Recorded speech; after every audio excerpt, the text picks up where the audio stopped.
Hi, everybody. Welcome to the day. I want to invite Julia and Joe up to the stage as well, who are going to be part of this panel. So what we are attempting to do today is to give you a sense of what happens in the process of when you have an idea of a film and going from there. Starting off, I wanted to ask you, Joe, because you are also a filmmaker and you came to AI after being a filmmaker. How does it feel now with everything that's going on with all the strikes and everything else? And there's stuff you can and can't talk about, I heard, too. Yeah, I feel a little bit like it's almost as if my parents are getting divorced, and I'm like, Mom, Dad, stop fighting. You love each other. You always have, right? And it's, I'm trying to have some conversations with people from my industry about this, and trying to say to them that, like, you're right. Like, there needs to be a responsible approach to how we use AI in filmmaking, but also we should be using AI in filmmaking. Like, it's inevitable that this new technology is going to be used because it makes it so much better. It's so much easier when you can do that. You can then imagine, like, put Ryan Gosling in eventually a movie trailer. At least right now, you can use it for creating marketing materials. You can use it for creating concept art. It's so much of filmmaking as a film director is about what you need to do in order to just get your visual ideas across to people who you're working with. And I use a lot of sound effects with my people, with like my cinematographer. I'm like, can we just like zhuzh around here, And instead, what if I could just show them a generated video? What if I could just show them a generated image? What if I could show my production designer something, my concept artist something, like, this is the beginning of an idea of what this can be. To me, that's so valuable, because then it allows them to say, okay, I understand where you're going with this. I got you. And then their time can be used with trying something different, trying something new, using that as an idea. So how did you come to being a part of the Stability team, and what's your role there? Yeah, so I produced a film last year, and we used AI in that film. We just sold to Netflix, by the way, for $11 million. Yay! It's about how much we spent on it. Anyways, so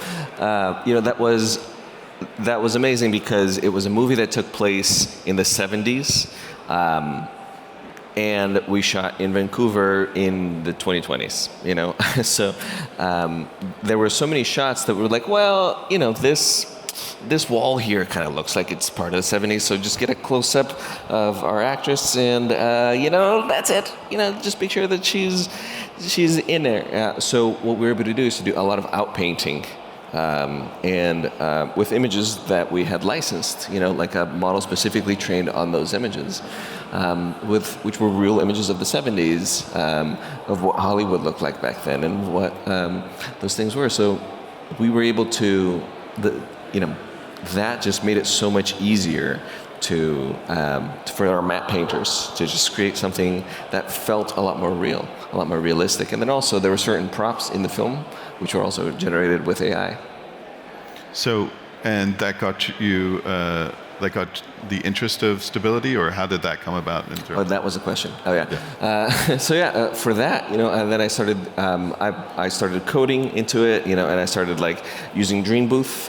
He was using my repo in there for that thing, and so I was like, I gotta join this. I feel like I can change my industry a lot more working on the tech. And also change my films a lot more working on this tech than I can just working on another film right now. Since in lieu of directing another film, I got in contact with Stability, and they were like, absolutely, come on in. And now I'm heading up the applied machine learning team, and we designed something called the Stable Diffusion XL, which we can talk about later.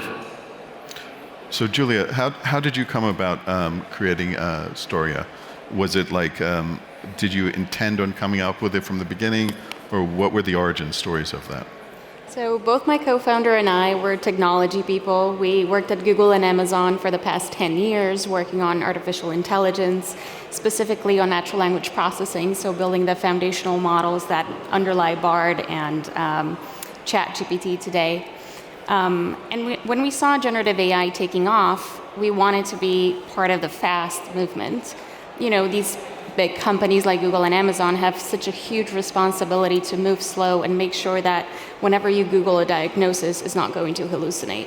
So because of that, they have huge responsibility. We wanted to move in a faster paced environment. So we both quit our jobs, and then we said, okay, well, now what? So we started coding, we started prototyping, and one weekend, we wanted to see how far we can get with generating new episodes of Rick and Morty, the TV show. We're both nerds, both scientists. And we got pretty far. We got ChatGPT to generate the entire script. On the image side, we produced images for every single scene in the episode. We put it out there, and people were super excited to put in their premise and see the story unfolding in front of them. And it got unexpectedly high traffic in the first few days, and among the visitors, there were a few film directors. So we heard at least from 3 different directors that they could see this being used in their storyboards. So we started digging deeper and deeper and understanding what's the actual problem that this would solve. And we realized that this translation from the abstract concept in your head into something visual that you can communicate to others, there's such a huge gap between these two. And AI, at least in the state that it's right now, it's at a perfect place to fill in that gap. Again, you don't want AI to diagnose you, but it's totally fine if it helps you be creative and jump from concept to visual. So, Joe, can you, as a director, can you tell everybody how do you sell an idea usually in the film industry? I heard that people use comps, and what does that mean?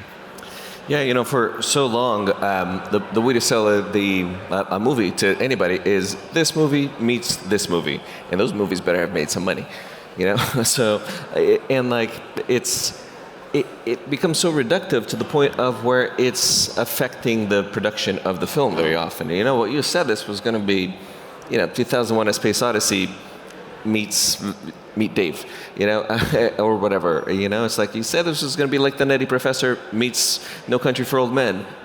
I'm like, yes, but, you know, like, it's something different. It prevents you from doing something new, to the point where if you look at like movie monsters right now, they all kind of sort of look the same, right? The Demogorgon, does that look any different than the thing from like A Quiet Place, than the thing from this, you know, like, and that's what I said to to the producer of A Quiet Place, and he's like, I agree, like, and I'm like, oh, I thought it was, really? He's like, yeah. What do you imagine it to look like? I'm like, can I work with a concept artist? He's like, absolutely not. Those people cost an arm and a leg. Eventually you can, but like, I would like to hear your ideas first. So I was able to use Stable Diffusion to generate some monsters that are completely different than what we're seeing out there. And he's like, you're in, you're the director, you know? So like that kind of ability that prevents people from having like the 10,000 hours to become an expert, you know, on something. That gives me 10 hours to learn how to use Stable Diffusion. That's all I need. And then the people who have those 10,000 hours, they keep going higher and higher. You know, I keep people constantly asking me, like, in 5 years, do you think that people are going to be able to like prompt for a Hollywood movie? Getting close with you, you know, but like for an actual movie with everything. And I'm like, my answer is I hope so, because then I wonder what's going to be coming out of Hollywood then, right? If people who don't have the skills, who haven't grown up in the film industry, who haven't like worked there for so long, can make a movie, then what about the people who can make a movie? Where can they go? There must be somewhere that's way beyond what we can imagine at the moment. So Julia, you're going to do a little demo so we can see this in action. Can you run us through what you're going to be doing? Sure, yeah. So for the next 10 minutes or so, I want you to put yourselves in the shoes of a screenplay writer. Maybe it's easy for some of you. And imagine that You've been pouring your blood, sweat, and tears into your masterpiece, and it's finally done. It's time to pitch it to the world and make it happen. And that's where we come in. We help you bridge the gap between something abstract that's only in your head into something visual that you can present to others, convince them, and communicate your vision. Okay. You want to take it away? Sure. This is so cool. This is so cool. So this is going to be a live demo. What could go wrong, am I right?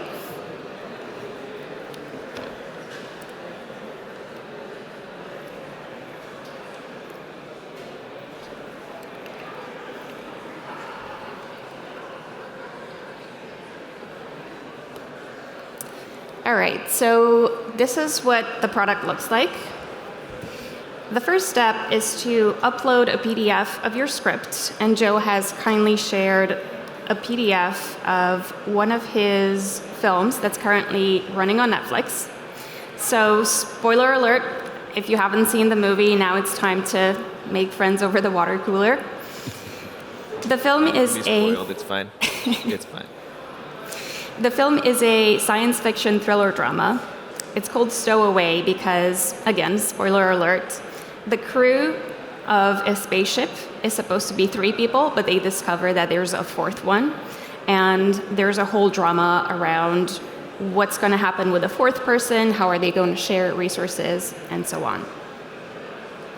So I just uploaded the PDF, and now the system is going to take a moment to parse the script and apply a lot of natural language processing techniques to understand not just the format of the script, but also the content, what's happening, who are the characters, what are the plots, what are the locations, and so on.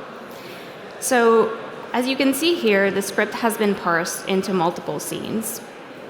I can expand them to see the content, I can collapse. I can filter by various aspects. So for instance, by location, now I'm only seeing the scenes that happen in the cockpit. I can filter by the characters. Now I'm only seeing the scenes where Barnett, the spaceship commander, has dialogue lines. Or I can look for particular scenes that have a word in them. So now I'm seeing all the scenes that have the word Earth in them. Now, we could visualize the entire script. Honestly, yesterday I tried it out for the entire script, around 150 or 200 scenes. Thanks to the super fast speed that Stability is giving us, we were able to do it in less than 3 minutes. So 3 minutes to storyboard every single frame in the entire film. But I'm going to focus on a few key beats now, just for the sake of brevity, and I'm going to choose some of my favorite scenes. So I'm going to start with scene number 2, which is the takeoff, where we're introduced to Zoe, who's the protagonist.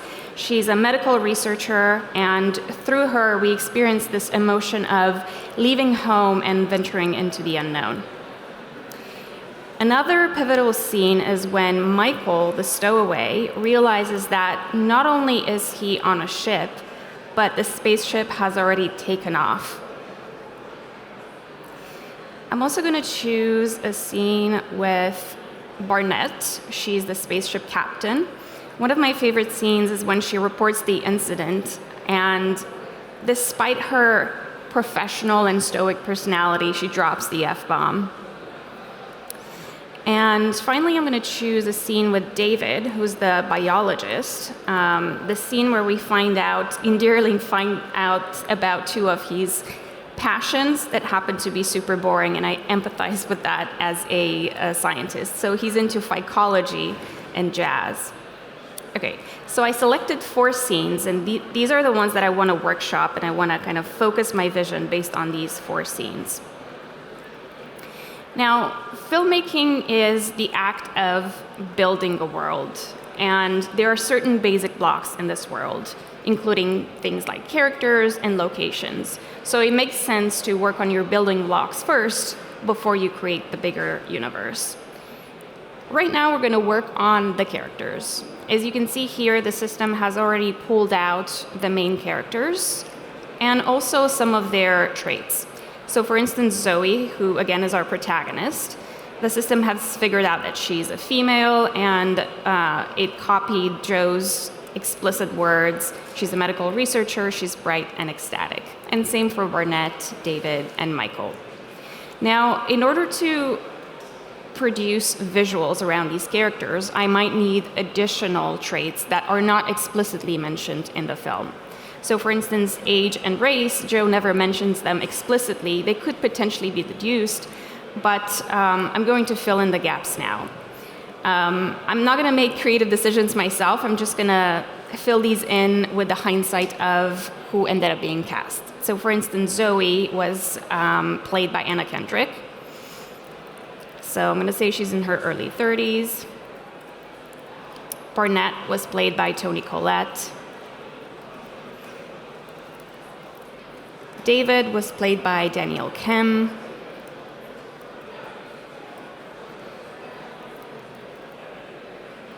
And Michael was played by Samir Anderson. We're going to say he's in late 20s.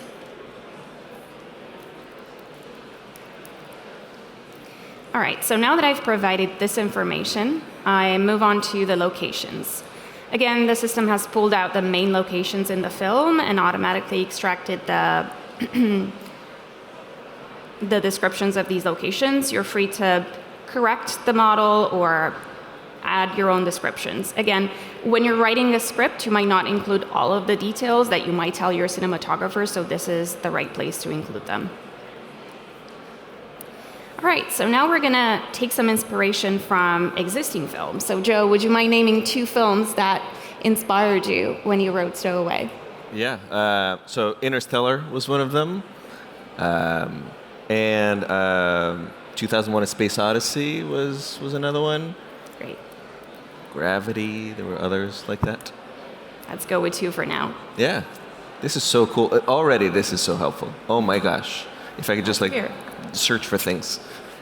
So we can call into different models. We're now going to do the demo with Stability's SDXL V1 model. Normally, it's blazingly fast.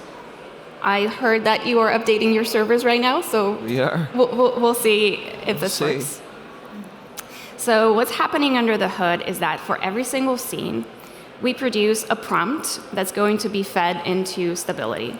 So this prompt takes into account the content of the scene, what exactly is happening in the scene, but it's also pulling the descriptions of the characters, the ones that we just workshopped earlier, and the descriptions of the locations. So what you get for every single scene is basically a summarization of what the most visually enticing part of the scene could be.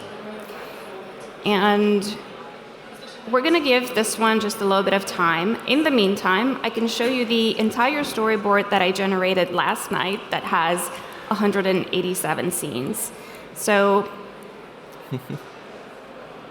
it's based on Interstellar, not on Space Odyssey. And let me show you one of my favorite scenes, actually. For a little bit of context, there's this very tense scene where the astronauts have to get out of the ship and put on some costumes that are called, some suits that are called EMU. I think they stand for extravehicular Mobility units. Yeah.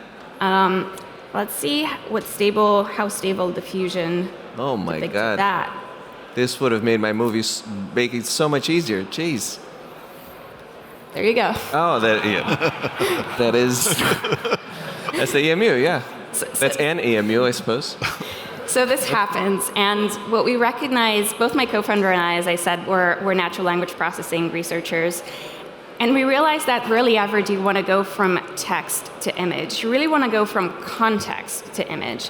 That's why we're investing a lot of time into figuring out how exactly we can understand this context. Rarely ever do you just want to see an astronaut riding a horse on the moon. What you actually want is David from my scene, who has all of this background, and this is who he is, and this is where the location is taking place. I want to see that. Yeah. So, okay, the storyboard. That did look like a very incredibly realistic EMU, though. So, and it was larger, which is nice. Congrats to Stability. Yes. Okay, so we have the 4 scenes with Zoe, David, Barnett, and Michael. Now, rarely ever are we just going to accept something that comes out of the box that the AI decided for us. Let's take a look at how exactly it decided to compress the scene into a prompt. So it asked for a close-up of Zoe, female, early 30s, dressed as an astronaut in an orange suit, looking straight at the camera. She's in the cockpit of the spaceship. The space is crammed, buttons and screens everywhere. Okay, maybe I'm almost there, but maybe I want to, have control over these things. So there are a bunch of knobs. One of the knobs is to just lightly edit the image, so you get a kind of light Photoshop experience. Maybe I want to reduce the temperature for dramatic effect and then apply the changes to the storyboard. Or maybe I want to add some sort of arrows just to indicate movement like storyboarding artists do. So there's that option. Another option is to completely regenerate the image and correct the details that you don't like or ask for something completely new. So I'm just going to ask for a red suit instead of an orange suit and then regenerate. So Julia, when you were doing the Photoshop tool, that wasn't you generating, that was you adding layers on top of the image, is that Exactly. right? There's options to change deterministically various aspects of the image, which is very important because before we had that feature and we were talking to filmmakers, they were very frustrated by the lack of control. Whenever you click regenerate, you're getting a different person in a different setup. So that is one way of bringing back control using deterministic computer vision techniques in addition to the generative ones. Okay, so we got the red suit. Oh my God. I might want to actually import something from maybe Shot Tech.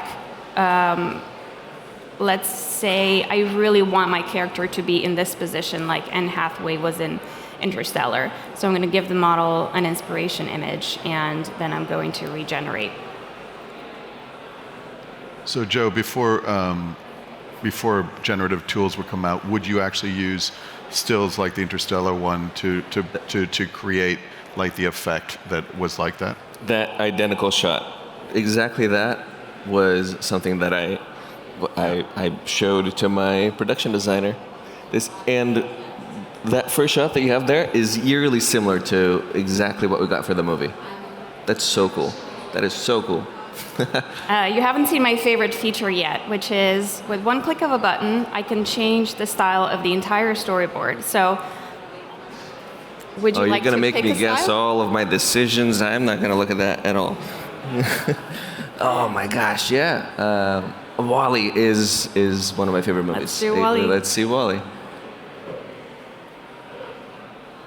So what's happening right now is that all of the prompts and all of the work that you've put in on the previous storyboard is reused. Of course, for 4 frames is not a big deal, but maybe you've been working on 100 frames and you've been prompting all of those frames and really drilling down into the scenes. With this one click of a button, we can reuse all of those prompts, but just apply the new style.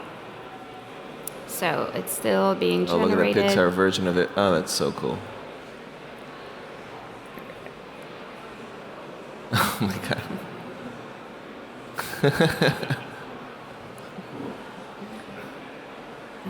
Oh, look at that. So there you have it. You can access it right now at app.storia.ai. Some of the features are not live yet. You're literally the first people on earth to see them other than our engineers. And if you email me at julia@storia.ai mentioning CogX, I will make sure to give you 1,000 free credits. Thank you all. Thanks. So we have, I don't know if we have do we have our roving mics? Is that possible? No. Thanks for that. Yeah? So. Okay. Does anyone have a burning question before I ask 1 or 2 last questions? We have about a couple minutes. No questions? Oh yeah, 1 question over here.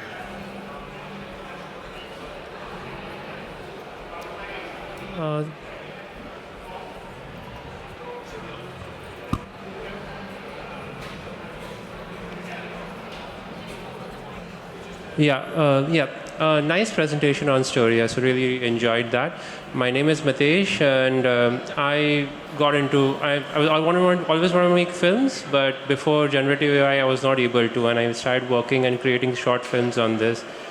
Now, my question would be, how far away are we from, this was a good storyboard, but I think in the next 6 months to 12 months, will we be able to animate this entire process? And if so, then why do we need filmmakers at the end?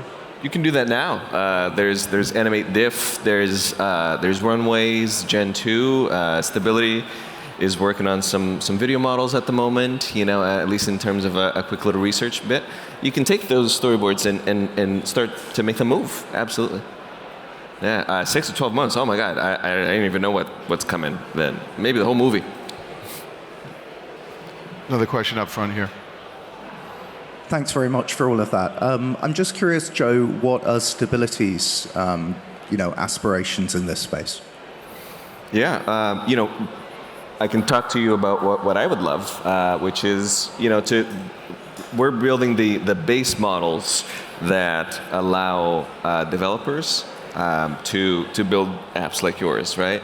The foundational tools for those things. So speaking to these developers and making sure that we have the right things, like for you, if it's necessary for the background to be a different prompt than the foreground, to have that character consistency, to be able to upload images as inspiration. So those are the things that we would love. And for us to maintain an open source approach allows this to happen. Like you built off of our API. That's wonderful. Thanks for the money. But all of the open source developments that are occurring can always go back into our API, and it's going back and forth.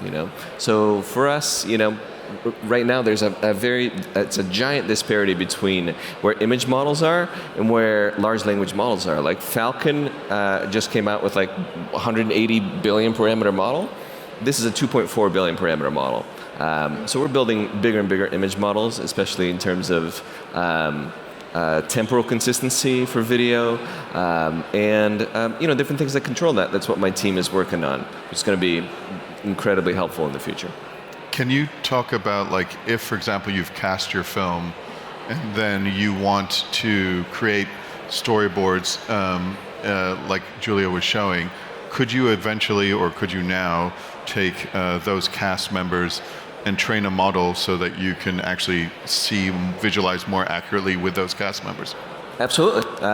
There's already apps for that. There's something called Roop or something like that, where there's the face swap kind of things. There are questions about if you don't own that, is that okay? And then I always ask when I'm casting and I'm making these things, I ask the agent, it's like, hey, if the actor sees this image, one, are they okay with it? And are you okay with it? And two, are they going to freak out, or are they going to think it's awesome? And then when I have my initial meeting with the actor, I'm like, I have some images. Is it going to freak you out to see something that is almost like an uncanny valley version of you, at least for now? And then eventually, I think it's going to become more and more normal for an actor to see things like that. They already see, that's a Photoshop version of the movie or whatever. So they're very used to that kind of thing. We're going to start seeing more and more that, for example, our 3 images are going to be generated, and we're all going to be hanging out in Munich or something, and we're going to be totally okay with that. I think, that's going to start becoming more normal. Mm-hmm. But yeah, in terms of the actual technology, it's doable now. And sure. Julia, you're going to be, we talked earlier and you said you're going to be focusing mostly on just the pre-production side. Can you let us know what we should be expecting from you guys in the future? Yeah, a lot of the film directors that we work with are asking for sizzle reels, for animatics, so there's definitely some multimodal aspect to where we could go. Also voice, hearing out the lines of your characters being spoken out loud to you is something that we've been hearing on and on about. So definitely we're going to go towards the more multimodal side, but also on the input side, we want to have very complex ways of expressing what you want, not just through the script. Well, you mentioned voice, and that's going to be in our next panel. Thank you guys so much. Thank you, Joe. Thank you, Julia. Thank you guys.